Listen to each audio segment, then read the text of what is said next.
네, 이어지는 순서는 귀한 걸음하셨습니다. 점령군처럼 폭주하는 문 정권에 맞서 전선에서 싸우고 계시는 분입니다. 부정선거 폭로하시고 선거 무효 소송을 제기하셔서 이 현 정권의 탄압을 받고 계시는 민경욱 국회의원님을 이 자리에 모셨습니다. 환영의 큰 박수 보내주시길 바라겠습니다. 민경욱 마이크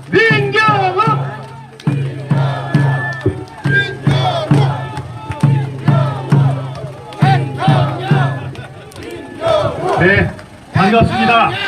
안녕하세요. 네, 소리 잘 들리시죠? 네, 반갑습니다. 오늘은 저에게 굉장히 뜻깊은 날입니다. 오늘이 제가 국회의원의 임기를 마치는 날입니다. 오늘까지 제가 국회의원이고 내일부터는 그냥 일반인으로 돌아갑니다. 연장해드리겠습니다. 네, 저는 지난 4월 15일 날 있었던 제21대 총선에서 졌다고 생각하지 않습니다. 예, 제가 저희 지역에는 저와 함께 민주당 후보와 정의당 후보가 함께 싸우는 곳이었어요.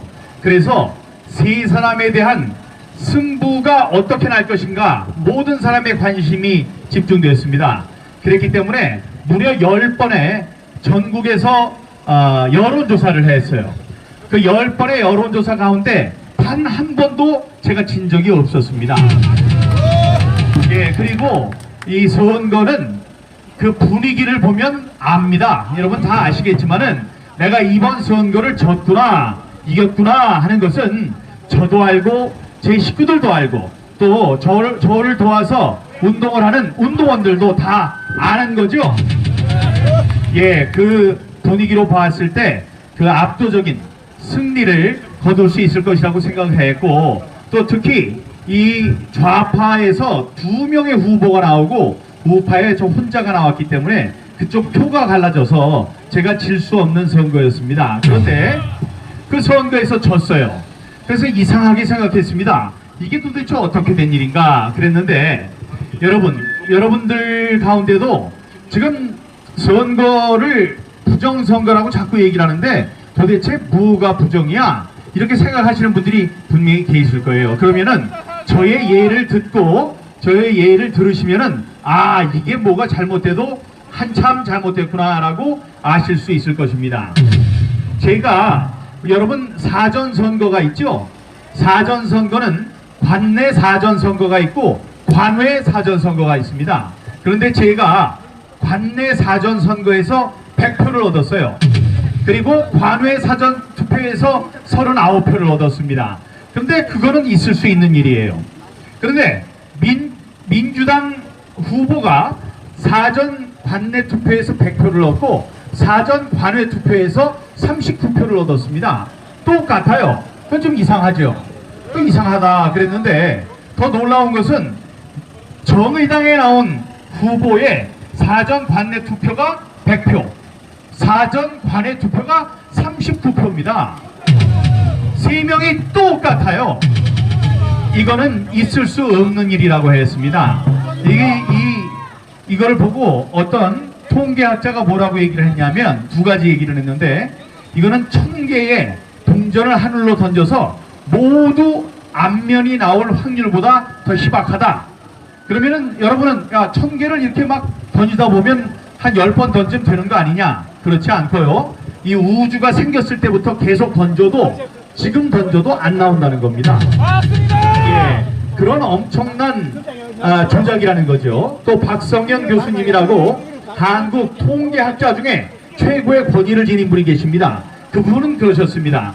이 100대 39, 100대 39, 100대 39 3명의 후보의 득표율이 같을 확률은 현실 세계에서는 일어날 수 없고, 하나님께서 이렇게 오물락조물락해서 이렇게 만들었다 그러면은 그거는 믿겠다. 그렇게 말씀하셨습니다.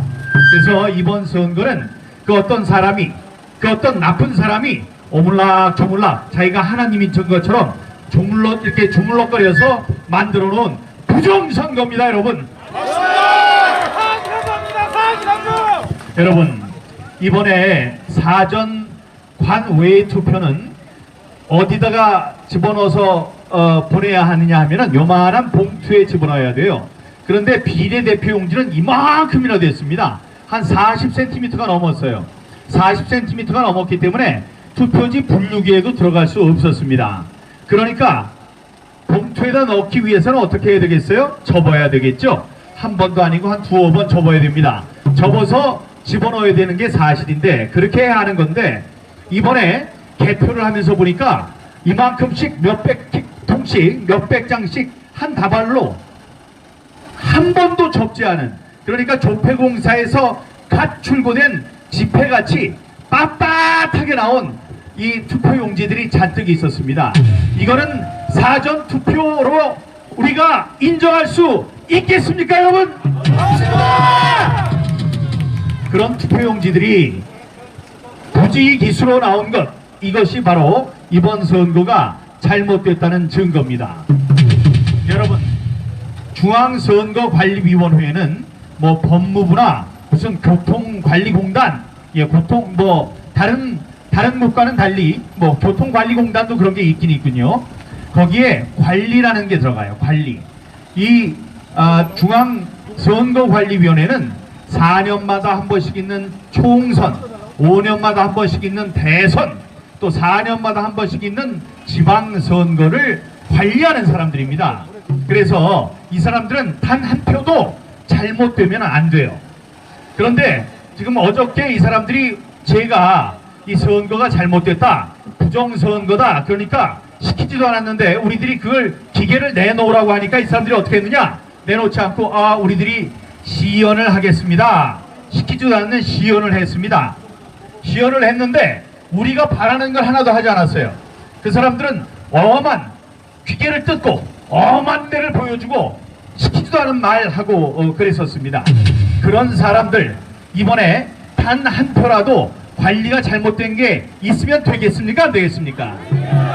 안 됩니다. 그렇게 철저하게 해야 해요. 그런데 여기저기서 안녕하세요. 네, 여기저기서 그 유령표가 나타나고 여기저기서 무효표가 여당에게 막 분류가 되고 그러는 것을 보고 뭐라 그러느냐?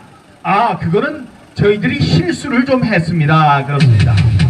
세상에 실수를 했다고 하면은 우리가 봐줄 줄 아는 모양이죠? 봐줘서 되겠습니까? 안 되겠습니까? 되지 않습니다.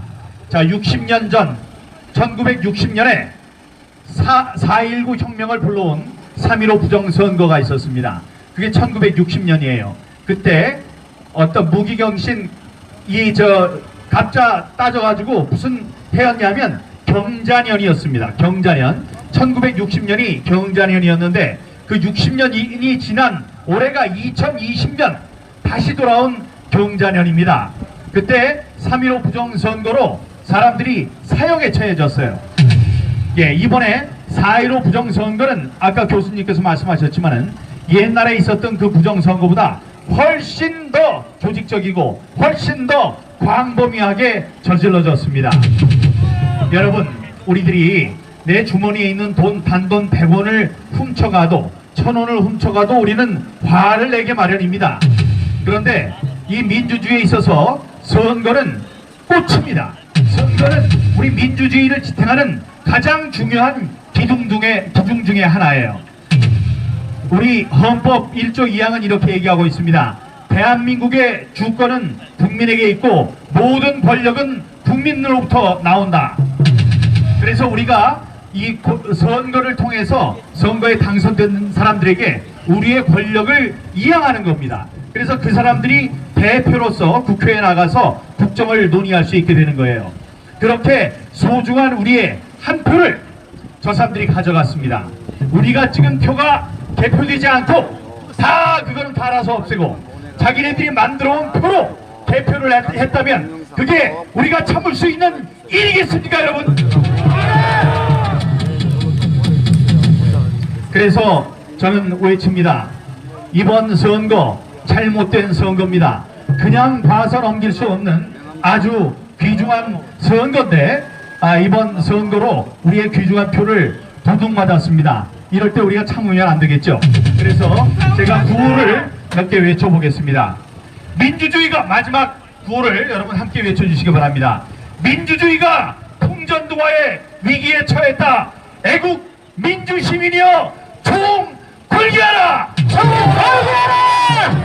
걸기하라! 걸기하라! 부정선거 방치하면 민주선거 다시 없다. 통합당은 진상규명 특위를 즉각 구성하라! 수사라! 수사라! 수사라! 예, 중앙선관위는 가만히나 있었으면 돼요. 그런데 시키지도 않는 어제 시연회를 한다면서 별별 코미디가 다 있었습니다. 투표지 분류기는 그 사람들이 얘기하기를 민경욱이면 민경욱, 이정미면 이정미, 그 사람들한테 표를 이렇게 나누어서 분류하는 역할밖에 하지 못한다, 이렇게 얘기를 했어요. 그래서 저희가 이 투표지 분류기가 그렇게 분류하는 것 외에도 통신이 되기 때문에 누가 몇 표를 얻었는지를 우리가 모르는 곳에 계속 보내고 있다. 그리고 그걸 프로그램으로 인해서 통해서 이거를 10장 중에 한 장은 민경욱 표를 뺏어서 다른 후보에게 줘라 라고 명령을 내릴 수 있다. 이랬더니 이 사람들이 그런 거 아닙니다. 우리 통신을 할 수 없습니다. 이렇게 얘기를 했습니다. 그러더니 어저께 우리 LG 그램이라는 그 컴퓨터를 연결을 해서 쓰거든요. 그 투표지 분류기 전자 개표기에. 근데 그 그램이라는 거는 이 전원 장치하고 랜 카드라고 통신을 할 수 있는 카드가 일체형으로 되어 있어요. 그래서 그것을 분리할 수 없습니다. 그걸 저희들이 잘 알고 있음에도 불구하고 뭐라고 했냐면 이게 원래 분리가 안 돼서 통째로 나오는 건데 우리가 이거를 분리를 하도록 주문을 했습니다. 이렇게 얘기를 해요. 그러면서 거기에 이렇게 전시를 해놨습니다. 전시를 해놓으니까 기자가 지나가다 말고 물어봤어요. 여기 있는 게 떨어졌다고요? 여기 있었던 거예요? 했더니 거기 있던 여직원이 뭐라 그랬냐면 네, 여기에 있었는데 제가 띄었어요.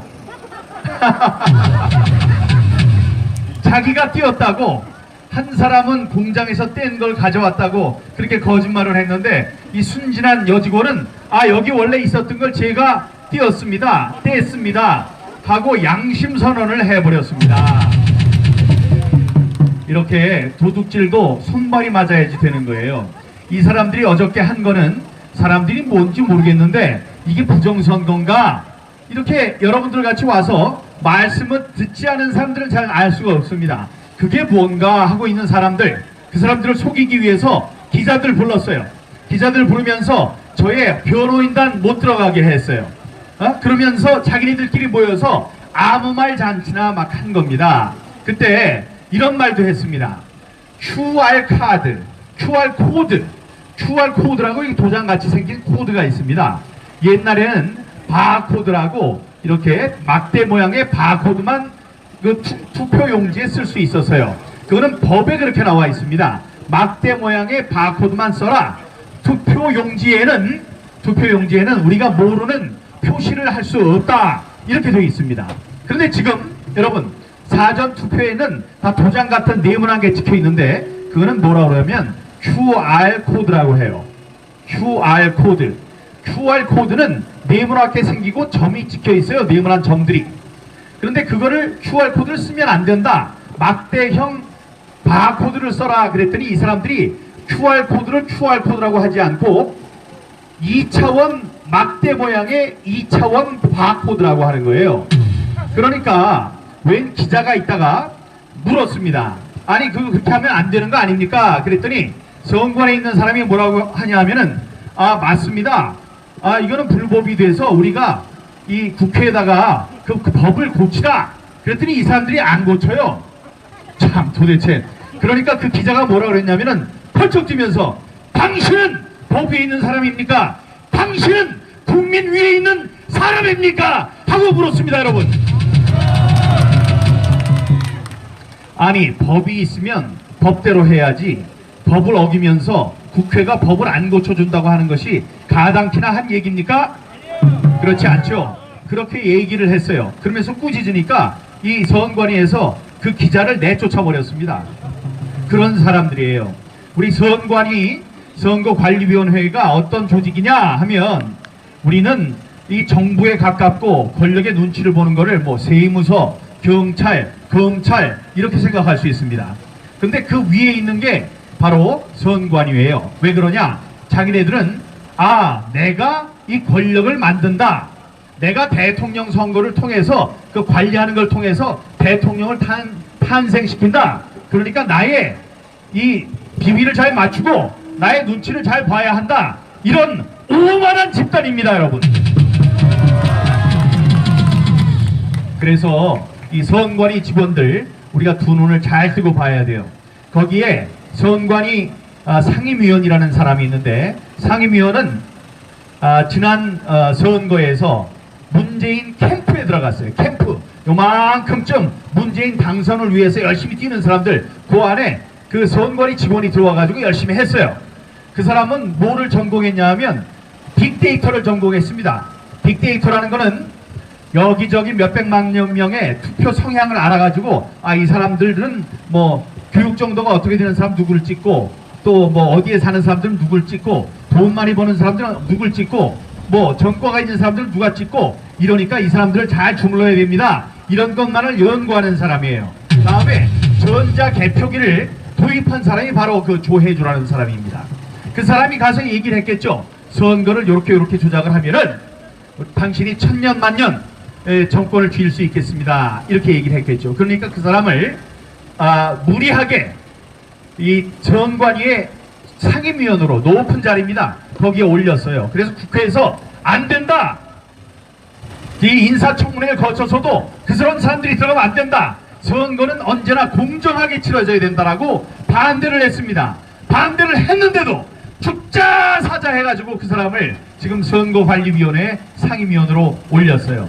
이 사람이 마음대로 주무른 그런 불법 선거가 바로 이번 선거입니다, 여러분. 맞습니다. 여러분, 이 진상을 알리셔야 됩니다. 여러분께 알리셔야 됩니다. 그리고 목청껏 소리 지르셔야 됩니다. 그리고 분노해야 합니다. 우리들의 귀한 주권을 빼앗겼습니다. 돈을 빼앗긴 것보다도 훨씬 더 많은 것을 빼앗겼습니다.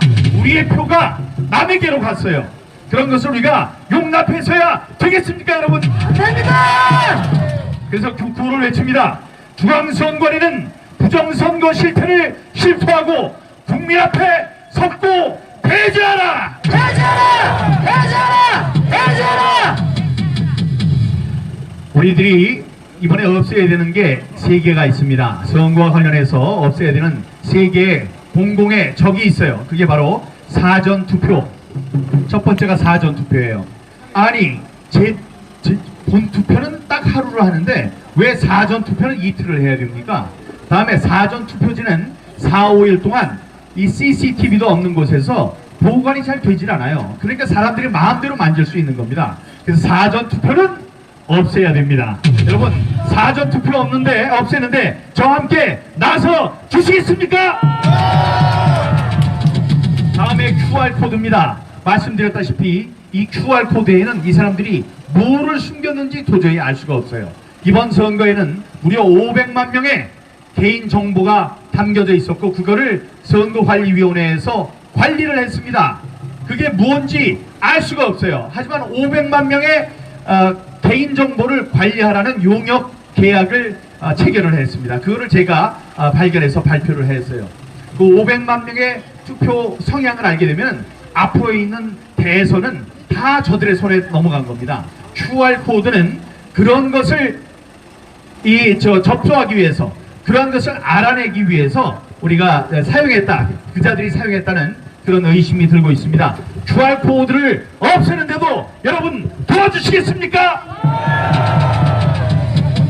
그리고 전자개표기를 사용하는 전자투표, 전자개표는 있어서는 안 됩니다. 전자개표기는 매우 훌륭한 컴퓨터입니다.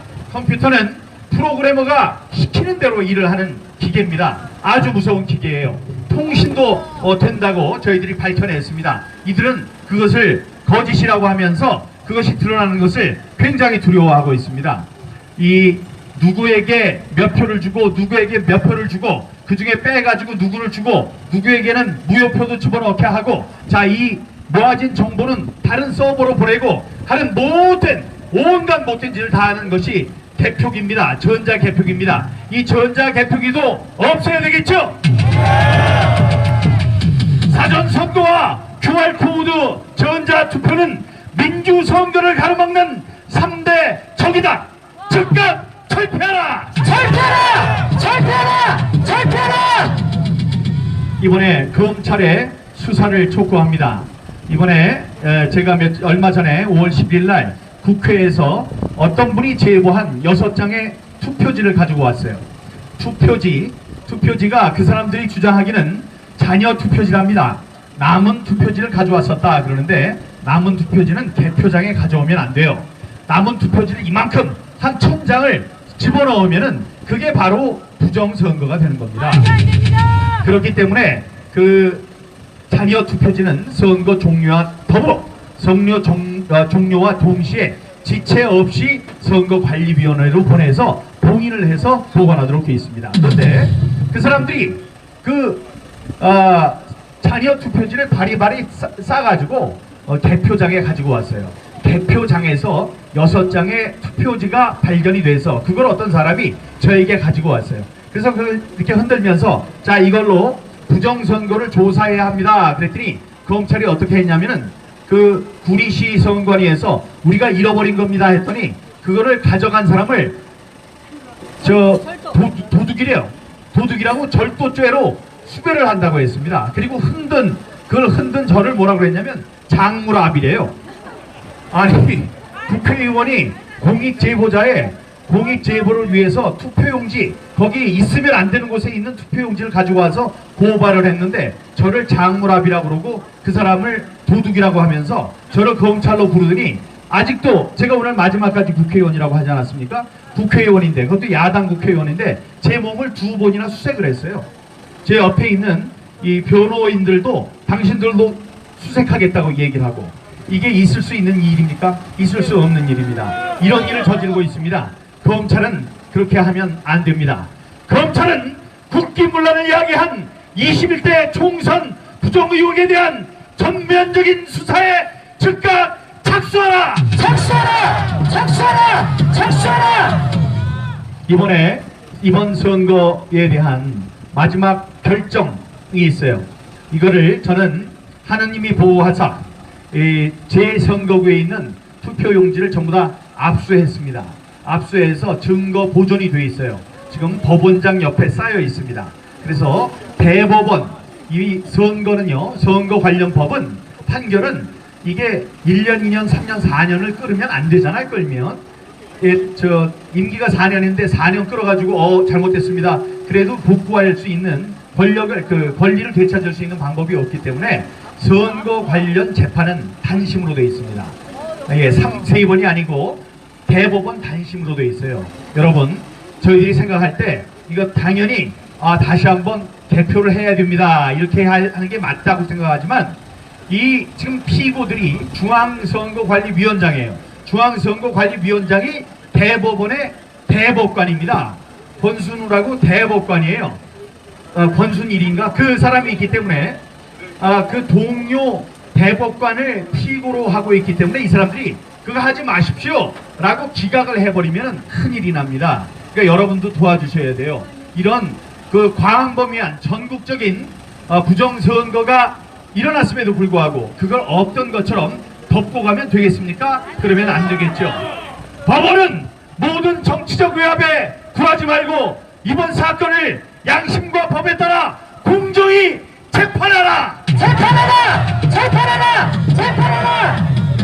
오늘 저는 이 국회의원으로서 마지막 날을 대전 시민 여러분들과 함께 지내고 있습니다.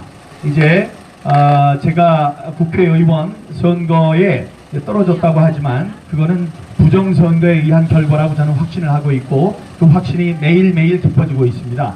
그런데 여러분들, 여기 계시는 여러분들, 아, 이게 이래서 부정선거구나 라는 확신이 드셨다면 분노하시기 바랍니다. 다음에 집에 가서 이런 몰랐던 일들을 나눠주시기 바랍니다. 그래서 한 사람이라도 더 모든 사람이, 우리 국민들이 분노해서 이 거리로 쏟아져 나올 수 있도록 그렇게 함께 도와주시기 바랍니다. 우리들이 움직이지 않으면 안 됩니다. 여기 계시는 이 애국 유튜버들 계십니다. 이분들 이 대한민국이 좁다 하고 방방곡곡 쫓아다니면서 이 진리, 진실, 사실을 알리기 위해서, 있는 그대로 알리기 위해서 애를 쓰고 계십니다. 여기 계시는 유튜버 여러분께 여러분 진심에서 우러나는 뜨거운 박수를 부탁드립니다.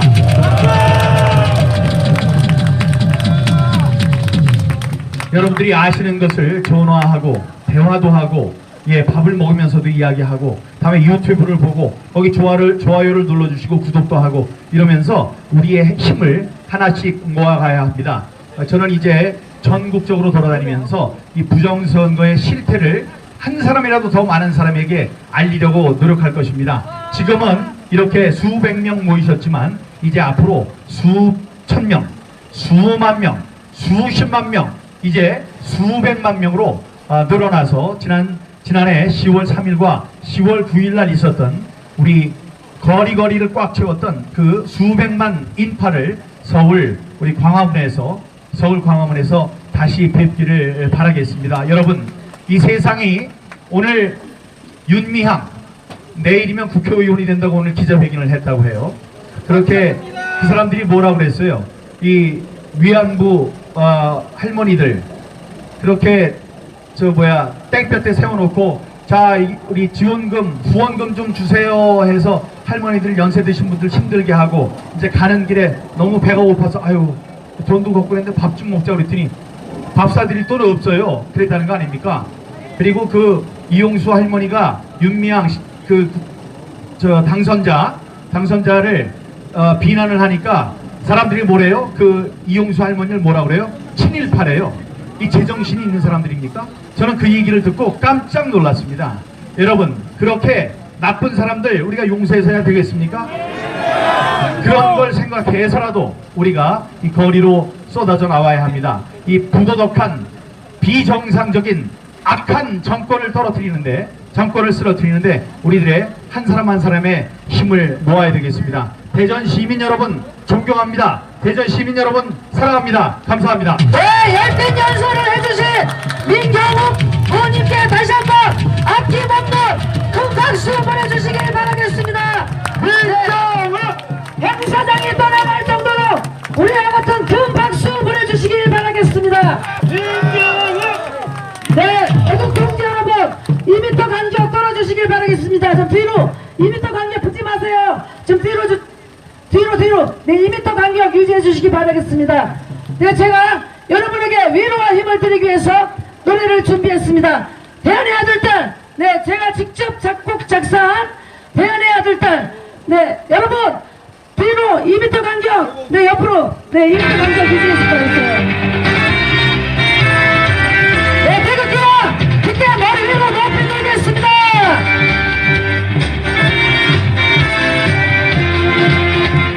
오늘도 대안의 딸 태극기빨 휘날리며